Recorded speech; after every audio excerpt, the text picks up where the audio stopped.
Hello students, तो आज हम पढ़ने वाले एक नया टॉपिक जो कि है मॉन्स प्रोसेस। तो ये जो टॉपिक है ये लिया गया है ऑक्सीडेशन, रिडक्शन एंड मेटलर्जी के चैप्टर से। तो चलिए स्टार्ट करते हैं। जो मॉन्स प्रोसेस होता है इसका इस्तेमाल हम जनरली निकेल के लिए करते हैं, निकेल के प्योरिफिकेशन के लिए करते हैं, निकेल के एक्सट्रैक्शन के लिए करते हैं। क्योंकि इस प्रोसेस में हम सबसे पहले निकेल कार्बोनाइल का फॉर्मेशन करते हैं, देन फिर वहां से निकेल का एक्सट्रैक्शन करते हैं। दैट्स व्हाई यहाँ पर इनका एक दूसरा नाम निकेल कार्बोनाइल प्रोसेस भी होता है। तो मॉन्स प्रोसेस एक मेथड होता है निकेल के प्योरिफिकेशन के लिए, जहाँ पर हम कार्बन मोनोक्साइड का इस्तेमाल करते हैं। It is based on the formation and decomposition of a volatile compound nickel tetra carbonyl. सबसे पहले ये तो एक वोलेटाइल कंपाउंड होता है, इनका सबसे पहले हम फॉर्मेशन करते हैं, देन फिर डिकम्पोजिशन करते हैं, एंड इसी प्रोसेस को हम मॉन्स प्रोसेस बोलते हैं। ठीक है, अब यहाँ पर किस तरीके से होता है वो हम देखते हैं। तो निकेल के कुछ और होते हैं जिसमें कि दो जो मेन है वो हम आपको बताते हैं। तो सबसे पहला होता है पेंटलेंडाइट, इसका फॉर्मूला होता है FeNi का 9 एंड यहाँ पर S8। दूसरा होता है पायरोटाइट, इसका फॉर्मूला होता है Fe1 - XS।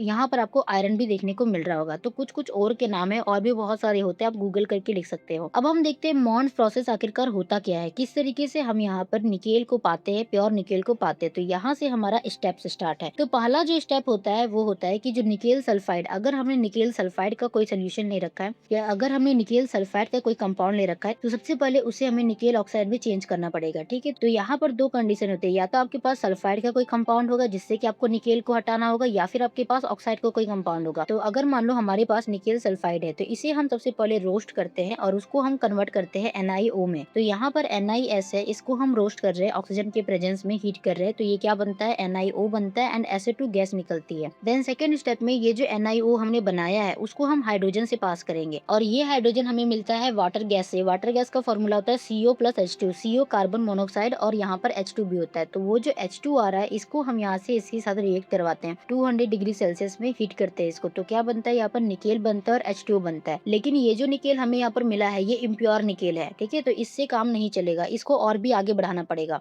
तीसरा स्टेप होता है कि जो हमें इम्प्योर निकेल अभी यहाँ पर मिला था उससे हम क्या करते हैं, कॉम्प्लेक्स का फॉर्मेशन करते हैं। कॉम्प्लेक्स का फॉर्मेशन कैसे करेंगे, कार्बन मोनोक्साइड से पास करके। तो 50 से 60 डिग्री सेल्सियस यहाँ पर हीट किया जाता है, तो ये बन जाता है nickel carbonyl, nickel tetra carbonyl, NiCO का होल 4। ये होता है आपका कॉम्प्लेक्स फॉर्मेशन का स्टेप। देन लास्ट स्टेप आता है थर्मल डिकम्पोजिशन का। तो ये जो NiCO4 है इसको हम हीट करते हैं, बहुत ज्यादा हीट करते हैं, 220 से 260 डिग्री सेल्सियस पे हीट करते हैं। तो ये जो है ये टूट जाता है निकेल में N4CO में। तो ये जो निकेल हमें मिला है ये प्योर होता है, 99.9% प्योर होता है। और ये जो CO है, कार्बन मोनोक्साइड, ये दोबारा से इन्वायरमेंट में चली जाती है। तो मॉन्स प्रोसेस में हमने क्या किया, सबसे पहले तो डिपेंड करता है कि आपने क्या ले रखा है, सल्फाइड का कंपाउंड लिया है या फिर ऑक्साइड का कंपाउंड लिया है। अगर सल्फाइड का लिया है तो सबसे पहले उसको रोस्टिंग करा के ऑक्साइड में चेंज करोगे, और अगर ऑक्साइड का लिए है तो फिर यहाँ से स्टार्ट होगा आपका रिएक्शन। ठीक है, देन फिर हम यहाँ पर हाइड्रोजन से पास करवाते हैं। ध्यान रखना है कि टेम्परेचर आपको याद रखना पड़ेगा, क्योंकि ये टेम्परेचर डिपेंडेंट प्रोसेस है, टेम्परेचर बहुत ही रेगुलेट करके यहाँ पर चलना पड़ता है। तो इसमें फिर हम लोग हाइड्रोजन से पास करवा के इम्प्योर निकेल बनाते हैं। देन फिर इसको हम कार्बन मोनोक्साइड से पास करवा के कॉम्प्लेक्स का फॉर्मेशन करते हैं। देन ये जो कॉम्प्लेक्स फॉर्मेशन किया है अभी उसको और भी ज्यादा हीट किया जाता है, थर्मल डिकम्पोजिशन किया जाता है। देन फिर हमें निकेल मिलता है, वो भी प्योर मिलता है। तो इस रिएक्शन को हम कुछ इस तरीके से एक ही बार में लिख सकते हैं। ये जो निकेल सल्फाइड है इनका हमने किया रोस्टिंग, हीट किया, तो ये बन गया NiO। देन फिर वाटर गैस का इस्तेमाल करके 200 डिग्री सेल्सियस पे इसको हमने इम्प्योर निकेल में कन्वर्ट किया। देन 50 टू 60 डिग्री सेल्सियस पे हीट किया हमने इसको CO के साथ। यहाँ पर प्लस में CO करोगे तो क्या हमारे पास मिलता है, निकेल कार्बोनाइल का फॉर्मेशन होता है, यानी कि निकेल टेट्रा कार्बोनाइल जिसे हम बोलते हैं। फिर इसका किया जाता है थर्मल डिकम्पोजिशन 200 से 260 डिग्री सेल्सियस पे, तो ये बन जाता है pure nickel and carbon monoxide. तो इसे हम बोलते हैं मॉन्स प्रोसेस, जो कि निकेल के प्यूरिफिकेशन के लिए इस्तेमाल होता है। अब हम देखते हैं इनके एडवांटेजेस। तो सबसे पहला एडवांटेज है कि ये बहुत ही ज्यादा हाईली प्योर निकेल का फॉर्मेशन करता है, 99.9% से भी ज्यादा प्योर होता है। सेकंड है कि जो कार्बन मोनोक्साइड होता है वो रीजनरेट होता है, लास्ट वाले प्रोसेस में हमने देखा था, और यहाँ पर फिर इसका इस्तेमाल हम लोग दोबारा कर सकते हैं, making the process economical and ये एनवायरमेंट को हार्म नहीं करता है। थर्ड है the process is highly selective for nickel, और ये जनरली जो है सिर्फ और सिर्फ निकेल के लिए ही किया जाता है। फोर्थ है suitable for obtaining high quality nickel for industrial use, और इसका इस्तेमाल हम लोग ज्यादा क्वालिटी का निकेल निकालने के लिए करते ताकि हम इंडस्ट्रियल यूज में इसका इस्तेमाल कर सके। तो सबसे पहला होता है निकेल कार्बोनाइल जो है ये NiCO का होल 4 जिसका फॉर्मूला होता है वो बहुत ही ज्यादा पॉइजनस है। Second, the process is expensive, बहुत ही ज्यादा महंगा होता है ये प्रोसेस, एंड सिर्फ ये निकेल के लिए ही सुटेबल है, बाकी अदर कंपाउंड के लिए सुटेबल नहीं है। तो ये था मॉन्स प्रोसेस, इसके एडवांटेजेस एंड इसके डिसएडवांटेजेस। आई होप आपको समझ में आया होगा कि क्या होता है मॉन्स प्रोसेस, इनकी स्टेप्स क्या क्या होती है, इनके एडवांटेजेस क्या है और इनके डिसएडवांटेजेस क्या है। तो अगर आपको वीडियो अच्छी लगी होगी तो वीडियो को शेयर ज़रूर कर देना, वीडियो को लाइक करें, चैनल को सब्सक्राइब करें। मिलते हैं नेक्स्ट वीडियो में जहाँ पर हम नए टॉपिक्स को पढ़ रहे होंगे। Thank you.